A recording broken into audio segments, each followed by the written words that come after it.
recommend that you go out there. This structure, built by a Florida company, everything you see around this complex involves local talent, local skill and energy, and hopefully you all will talk about that some.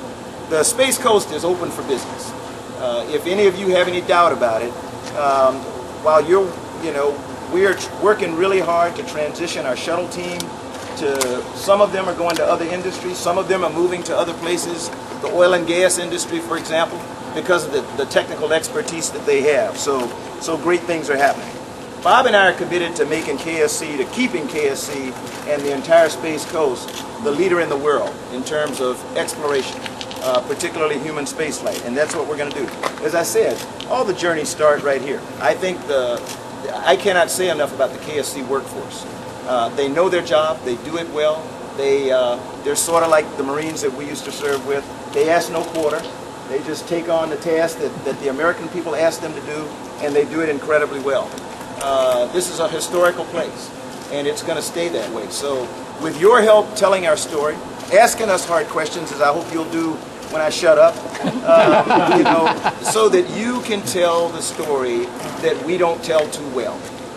You know how to do that, and so you've got to help us. But this area and America has an incredible story to tell about exploration and our leadership there. So with that, I'll turn it back over to the boss, and we'll see what we can do.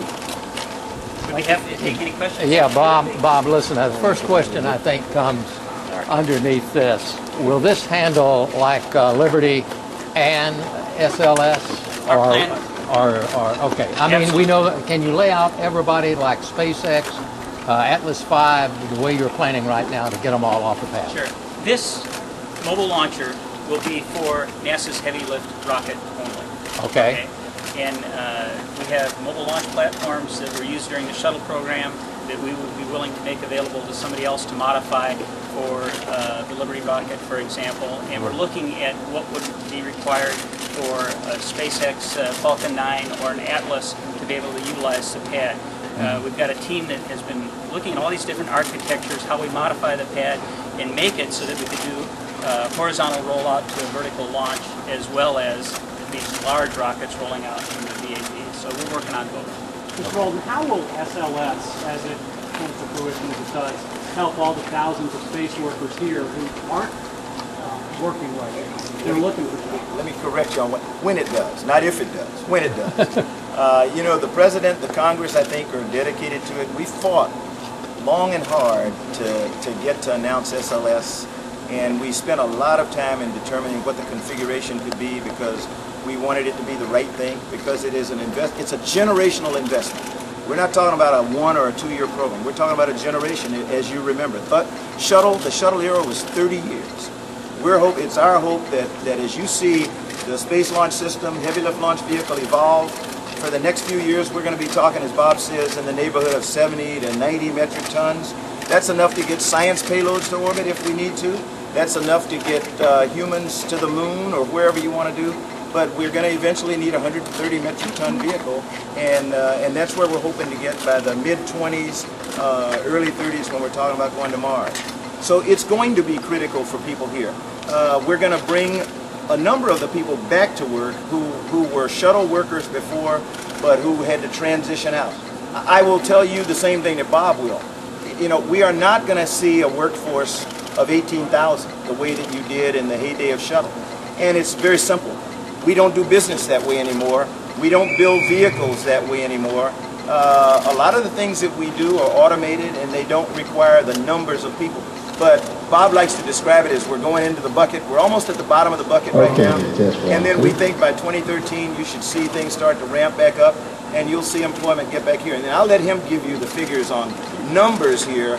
But I think you're going to see the Space Coast will be a very healthy place for employment for people who want to be in the space flight industry, whether it's human or robotic or anything else. Bob, I need to follow up again. Well, let me follow up real quick on the numbers Charlie was talking about there. What we see is, as we build back up in the 2013 timeframe, we're going to build back up to around 10,000 jobs here at KSC. The key is that it's going to be stable. We're not going to rely on any one huge NASA program anymore for these jobs coming and going, but we'll have a diverse base here at KSC supporting multiple programs, and there'll be good jobs that stay. Are we at the bucket? I think we just about are. We might go down a little bit more. We're around 9,000 right now. We could drop down to around 8,200, but I've seen other projections that say as we lose those folks that are working to transition to shuttles and prepare them for museums, there might be other jobs coming in at the same time. So we're about at the bottom. The important thing is we have laid out a path forward. We have clear direction. We have a plan. We're enacting that plan, and we're building back to that future. Okay, what I wanted to do was follow up a while ago. You're talking about using one of the old shuttle pads here to move out for maybe commercial and get into it. If you go with Atlas launching, Atlas 5 launching Orion, they're going to have to build accommodations on pad 41 that they have over here to put astronauts on board. You're going to have to do that on SpaceX. You're going to have to do this over here. Now, you're talking about modifying one of these maybe that all commercials could get involved in, that you could use maybe Atlas, or are they stuck on their pad? SpaceX stuck on theirs? Not necessarily, Jay. Okay. We're working to make sure that Launch Complex 39 can support multiple customers. We have a Space Act agreement right now, unfunded Space Act with United Launch Alliance to look at what it would take. We're working with them. We are working with SpaceX to see what it would take to launch their rockets. We haven't decided on a definitive architecture yet. This is all in the study phase, but we are studying those architectures and what is required to make that happen. Charlie, before the Grail launch, even before people started talking about the full science, your NASA project program manager for it said the thing that was really amazing is that... we both mentioned the retired shuttles. We'll change subjects a little bit here on you. Are you okay with the Intrepid Museum folks and their changing of location? You know, I have not had the entire brief yet, but I looked at and again, let me characterize what I'm saying here. I've not had a brief, but I asked somebody to show me an aerial view of the Intrepid Museum. I don't know how many of you have ever been. I will use the Museum of Flight in Seattle. I have walked around this. I've been the way that the Intrepid Museum plans to have theirs done almost mirrors the way that the Museum of Flight is. When you go to the Museum of Flight, the main museum is on this side of the highway. They built a beautiful arching overpass that people walk across the highway to go into this enclosed structure where a full fuselage trainer will be, the Concorde's out there and everything. So it's split by a highway, but it's all the museum. And from what I've seen of Intrepid, that's the plan that they have in place. I don't tell them how to suck eggs. You know, they gave us a plan. They told us they would have the money. They gave us a schedule and everything. And as far as I know, they're on schedule. And so I trust them that they're going to deliver what they say. And are you still worried about Webb? Or you think you've got money in place now? I think we have a plan in place. The replan that we did for Webb, that we have briefed through OMB, all the executive office of the president, everybody. We've given it to Congress. We still have some smaller detailed briefs on offsets, you know, where we're getting the money from. But I'm really confident that we've got a team in place, both contractor and NASA, that have James Webb in hand. The late Aaron Cohen once told me, anytime you think you've got it all taken care of, you don't have a clue. So I do not think we have it all taken care of, but I'm confident that the plan we have in place, if we execute according to that plan, is going to deliver James Webb at the cost that we estimate and on time or earlier, depending on what kind of funding we get from the Congress. But I got to go back, you know, again. We are not going to allow others outside of NASA off the hook. And when I say that, I mean, if we get a decrease in budget, then people are going to know right away, okay, this is the price, this is the cost for this budget decrease.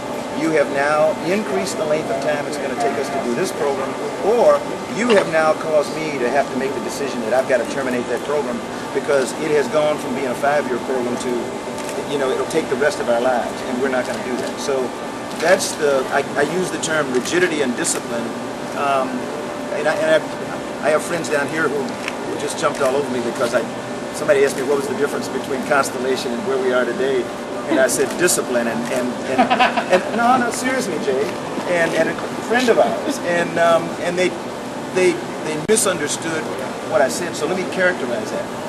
The teams here, as I said, do exactly what they're asked to do, and they do the absolute best they can. The Constellation team here, did a masterful job of taking less money than they were supposed to get, less support than they thought they were going to get from an administration and a Congress, and they were delivering to the best of their ability. It is not their fault that everybody else walked away from them and pulled the rug out from under their feet.